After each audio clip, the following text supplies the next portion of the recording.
Hey guys, thanks for joining me again. I'm still down here in Pennsylvania. Another firearm that I was able to get my hands on here at the local ranger, they were kind enough to rent it to me, was the Glock 35. Now the Glock 35 is basically a Glock 19 just chambered in 45 ACP.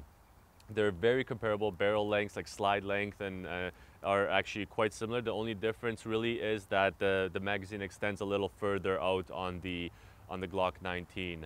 I decided to just try out the 35.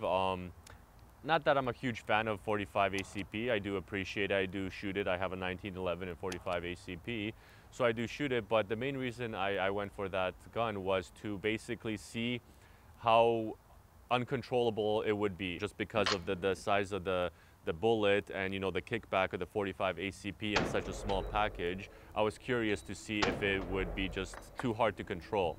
Now when I shot it, it only holds 6 rounds, but when I shot it, I found that it kicks a lot, so it's harder to reacquire your target, to get your sights back down to reacquire the target again.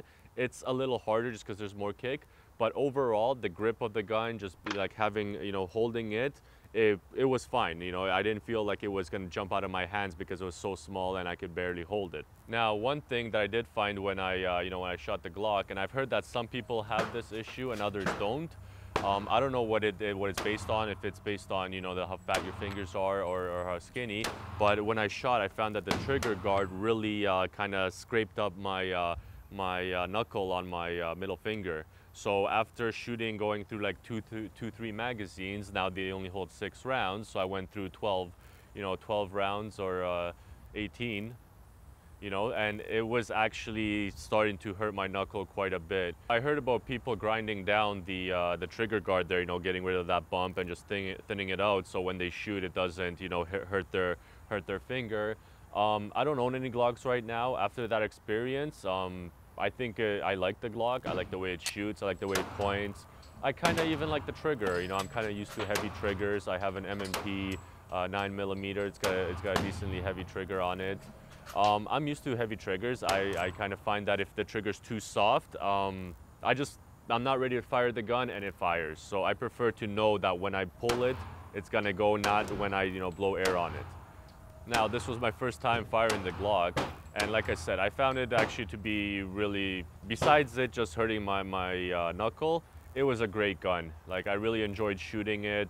A lot of people, obviously in Canada, you can't use it as a concealed carry. It's a very compact gun. It would be great for that purpose, but only in the States can you do that.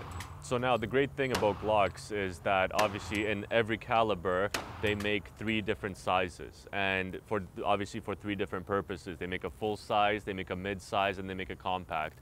And it's a great thing because you have more options to choose and basically get a gun specific for your need and purpose. If you want a target gun, then you go for the full size. If you want a compact to conceal carry, then you could choose that particular firearm. All right guys, so that was my experience here in Pennsylvania.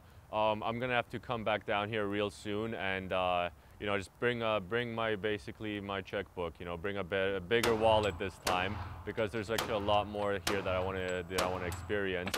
But overall, it's a great place if you want to come check out some firearms that you can't in other places. I'd recommend coming down to the States and experiencing it, because it's well worth it. So thanks for watching. I'll see you guys on the next video.